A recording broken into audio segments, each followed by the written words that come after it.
it's interesting. You start talking about in your book about the value proposition, and yes, I couldn't agree with you more. And again, from personal experience, when we formed Consalia in 2006, it was a joint venture company between a Spanish company, an Italian, and a British company. So that's where it was. Oh, And our kind of raison d'etre, if you like, was to be able to provide services to our clients anywhere in the world and deliver programs in different languages, which was something that we were doing together anyway, but not through a joint venture entity.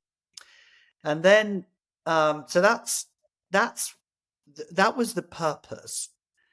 But it radically changed when we began to realize, probably 5 years afterwards, or maybe less now, 4 years afterwards, that actually what our purpose was, it was to help make sales the world's most sought after profession.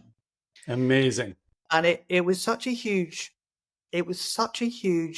pivotal moment, because we were trying to get our head around this idea about who are we and what are we. And of course, once you stumble upon that deep sense of purpose, so many other things fall into play. And Yes.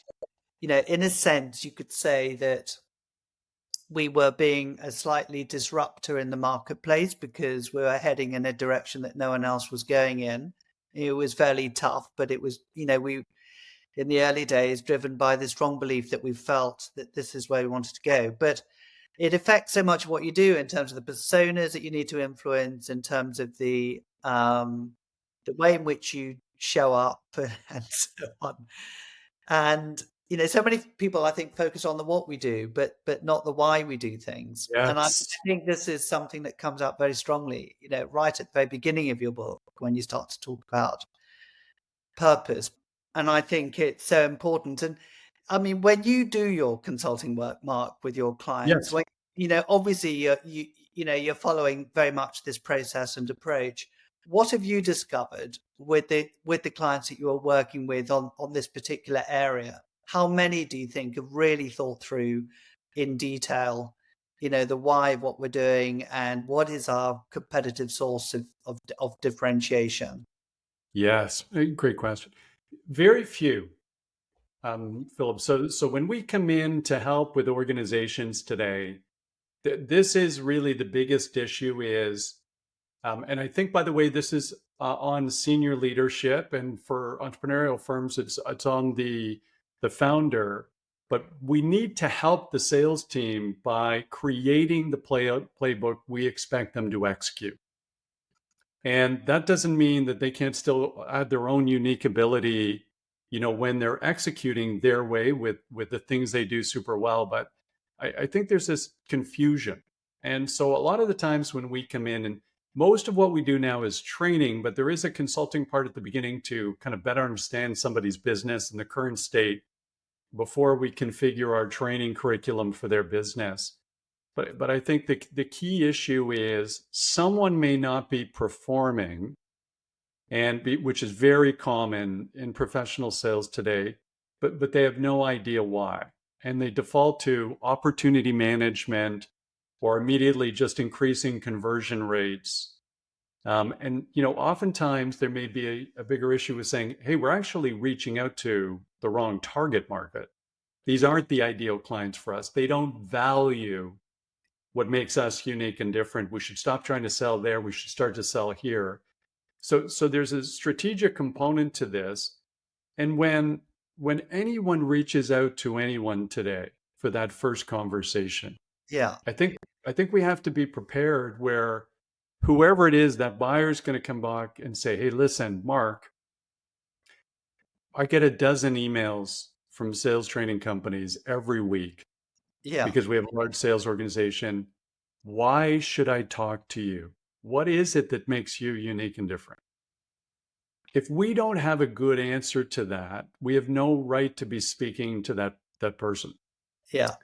But Phil, I really believe that that, over the last kind of 5 to 10 years, a lot of times, particularly in technology organizations, there was this belief that the technology was so good it would sell itself, and all I have to do is show up and make it available. And Yeah. that is not true it's just not true moving forward. So Yeah. we got a little bit, we had it a little easy for a while. You might have been selling for Salesforce for a certain period of time where it was not that difficult. Uh-huh. It's difficult now. So you have to go back to this, really have a good answer to it. And then it's all those things that you talked about, in your book, where you say, what values are you using to sell, whether it's authenticity or client centricity.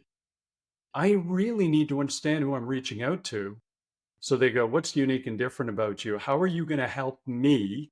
Because I've got a business to run, or I've got a division to run.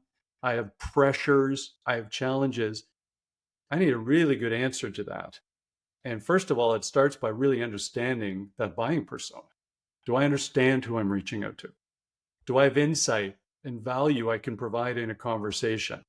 Am I pitching something, or am I actually providing value and insight? So this value proposition, it's so funny. You'd think it would be self-evident for every company out there. It becomes self-evident, by the way, when these companies are trying to sell themselves.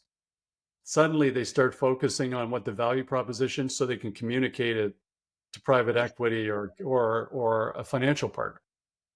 But they're not communicating it well to their target market today, which is why they're having such a difficult time. There's always a challenge that's written about with sales and recruiting and developing sales talent. So how do you think the program has helped you address that specific challenge? Well, I'll very quickly run through a recruitment process, okay, if that's okay, just for a minute or two. This year, for instance, we had 120 positions for early career professionals with 18,000 applicants.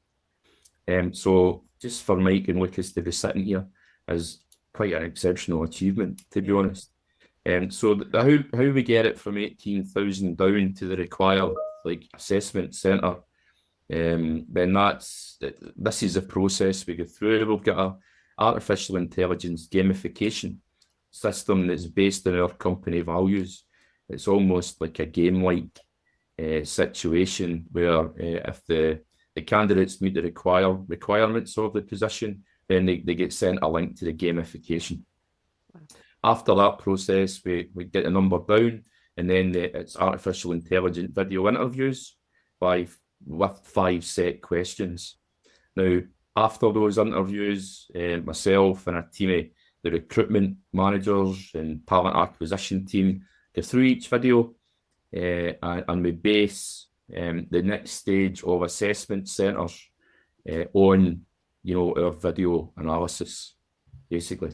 Now, once they get to the assessment centre, it's very kind of project driven. So we ask them to, one of the things we always ask them to do is build a bridge using set paper and paper cups, and it's got to hold a car, and it's not really about if the bridge can be built or stand. It's really about how they interact with each other and who takes a dominant role. Are they including everybody? Does everybody play a part? How do they know their strengths? What strengths do they show? At that stage, we make decisions on who gets sent to final interview.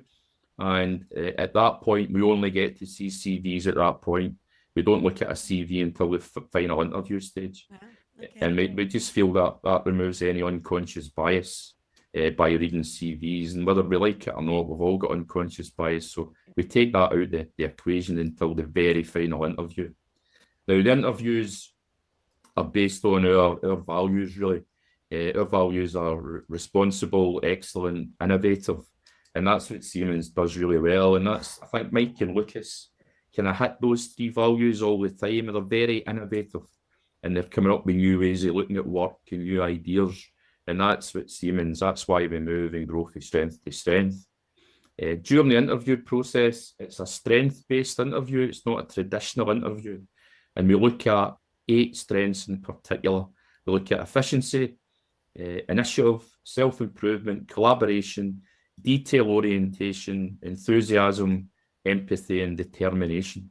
And I don't want to hear about the big fault I always see in interviews is people talking about what they can't do as opposed to what they can do.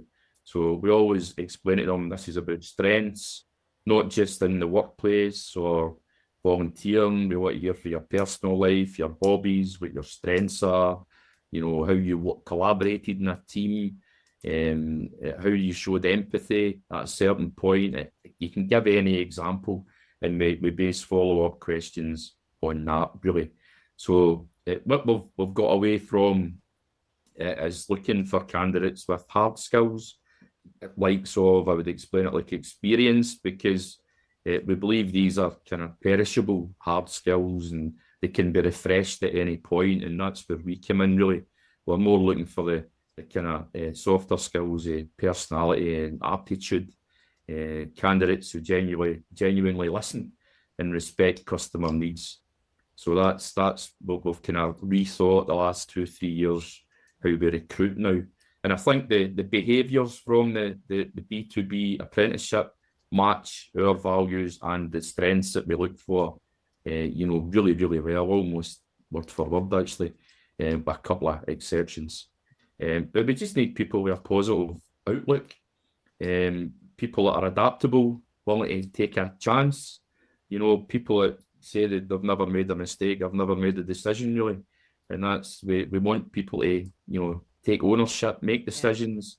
If it's the wrong decision, we'll reflect on it and they can move on from there. But we all still make mistakes.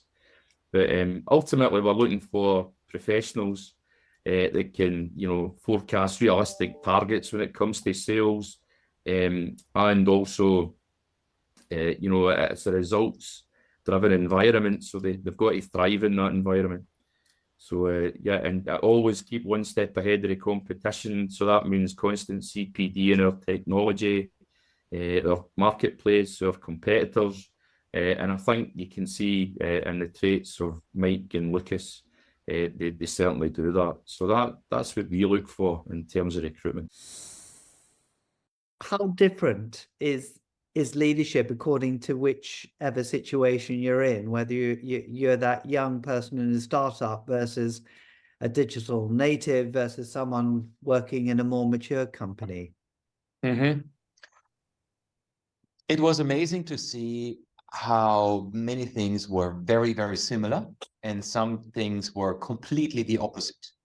But most of the comments and most of the research feedback was very similar on one of the most important elements, that was trust as the ultimate currency. Yeah. And that was, okay, how do you build trust? So one of the questions that I discussed became very soon, okay, what is the definition of trust? What builds trust? What makes a person, a leader, trustworthy? Or what makes a person trustworthy to become a leader? And of course, things like authenticity, empathy, honesty, humanity, the values, and so on. And really, we had in-depth conversations. And that's all part of that chapter. Now then, another important aspect was communication. Yeah. Communication is key. Now, that may not be a new insight for the dear reader of the book, of the chapter. However, the one aspect that really came across was, hey, communication is about connecting with people through trust. So there was this connection that communication, if it's based on trust, really makes a difference for leaders. To first, you need to establish your vision and your objectives, and then you think about how to connect with other team members. Now, how to connect with other team members may be your vision and objectives, but also, some things that build trust, like I mentioned before. But most important, you need to bring people behind your goals and you as a leader personally, and you need to get them on board for the joint ride ahead. And that is people competence. And it's very important because many of the digital natives said, hey, I can do anything because I know how to Google, I know how to use social media, I know how to do any task. Now, so they said, and I expect you to extend trust in advance as a leader. And I said, oh, that's really interesting. I mean, you're self-conscious. I mean, you really think you can do anything? That's very interesting. And then they said, yes, of course, I need to have trust in advance. And I said, yes, now maybe you show me why I should trust you. So maybe you would do something to become trustworthy. So you are now in the leadership position. And they looked at me and said, oh, this is not what I have expected. And I said, this is exactly what it's about. So at the end of the day, it's really about the communication that inspires people, communication that inspires me, communication that inspires the other person to say, all right, I need to fill my heart with something so that I can work with my whole heart. That was a quote of a digital native. Right. And one of the other things in terms of communication is expect the unexpected, and be open to new communication methods. And some of the tools they use, I never heard of them. It was really, really interesting. So that was another aspect. And then dealing with startup companies, it's about disruption and how they talk about disruption as the new normal. So there were lots of different aspects where I said, yes, I have heard about it, I read about it, but now let's go into the detail. And what does it mean to disrupt a market? And what does it mean to disrupt as part of a company, as a small company, and to have a different mindset that is required as a leader? And so we've got to take care of the way in which we look at the world holistically. And I think that this is very much, part of what you feel is a responsibility of leadership, is that that we've got to think of how we can make the world a better place for our children to live in moving forward. Have I rather too simplified things, Sarkis, with what I've just said? No, absolutely. I think you put it in really good words, because what we have to be capable to do is to transmit a message so that everybody understands it. So this is why I may speak about the Anthropocene, but I'm absolutely fine if somebody calls it digital age or the age that he wants, because it is not about the name that we are giving. It is about the problem as you described. So we have to look into what it means to create situations where the human values are in front of everything that we are doing, and leaders have a responsibility. I have created a video around of this topic where we see the political tensions, the war tensions, the economic tensions that we have, the tectonic shifts in the economy, how businesses are changing and how much we focus on profits. And we put aside, the elementary things which allow us to be humans, and we ignore them for the sake of the profits. So we need to keep a balance. I'm working also for a profit-oriented company, but I believe that each profit-oriented company needs to have also a sustainable way and a lens towards what is social responsibility that they keep and give back to the community and to the social environment, so that we can, as you said before, create a better future for our children. Is there a stigma, do you think, to this word apprenticeship that maybe stops people from considering that they should do this? How did you deal with the apprenticeship stigma? Yeah, I think there is. I think there's still misunderstood across the board. I think still people imagine apprenticeships from 50, 60 years ago, perhaps. And it's interesting where those stigmas may come from, because actually they're some of the most lucrative job roles that you can go into. If let's say I had children of that age making that decision, I wouldn't necessarily be saying to definitely go down a sales apprenticeship. I'd be saying, look to all of the industry apprentices that are available, and some of the trades and all of the different areas. As we spend more time in corporate space, we learn how to do things in our house a lot less, and all the different things. So I think there is massive stigma associated with them, very misplaced, but it's changing. For us internally, for using it for upskilling of colleagues, we didn't use the term so much in the first advertising. But actually, once people are on program, people quite proudly say, I'm doing an apprenticeship. As soon as they're on it and they get it, Great. they Yeah. are bothered by the word. Everyone quite openly says, hey, I've just done my apprenticeship. And I spoke to, it was actually a customer. So it was a customer who worked for Boots. This again, going back some years ago, and he was on a apprenticeship program. He talked really so positively, and some of our partners similarly. So these were individuals with 30 plus years experience, really proudly saying, oh, I'm an apprentice and I'm on this apprenticeship. And so I think once people are on it and get it, all of the stigma, it instantly goes away. It's just up front. And we're seeing it with parents. Parents come around to the idea of it. So if we think to like level 6. And so I think it's even harder for people now to get apprenticeships. Now that people have sort of really understood that they've changed and they're different and they are a truly, equivalent to going down a university route, it's actually then making them incredibly competitive. So Yeah. I think the stigma's going, but that makes the industry very hard for people to break into. To switch off is really nice. Yeah, it's so important, I think, because a lot of people still are home based.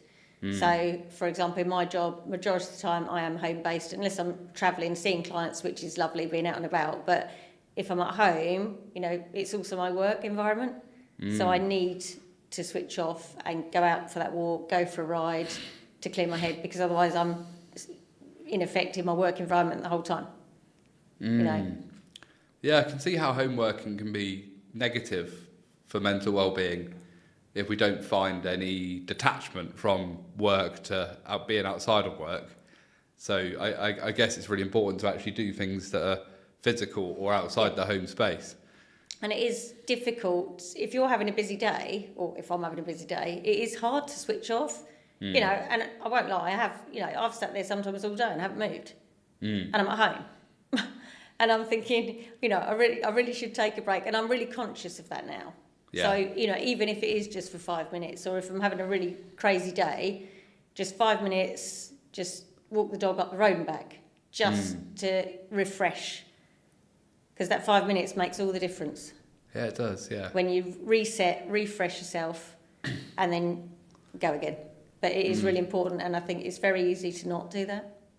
Yeah, it's easy to not do it, but there's an important message in what you said there about it only has to be 5 or 10 minutes. So, for people looking to improve their mental well-being, to carve out a little bit of time for the 5 ways to well-being. Yeah. It can be really simple as, switching off and taking a 10-minute walk. Yeah. Like if we were to, revisit the topic of learning, it could be switching off by just reading a book for 5 or 10 minutes. It doesn't have to be a big, intervention. It doesn't have to be fully thought through. That's the whole point of this podcast, right? Is we're not, none of us are mental health specialists. Not at all, no. We're just salespeople who are talking about mental health and our own experiences of trying to improve our well-being. That's the crux of it. Is it's really simple. And people listening, hopefully, they'll be encouraged to take those simple steps to improve their mental well-being. Yeah, and we've all been there, like I say, sitting at the desk all day and, massive workload. And it's very easy to sit there and just let the stress overcome you.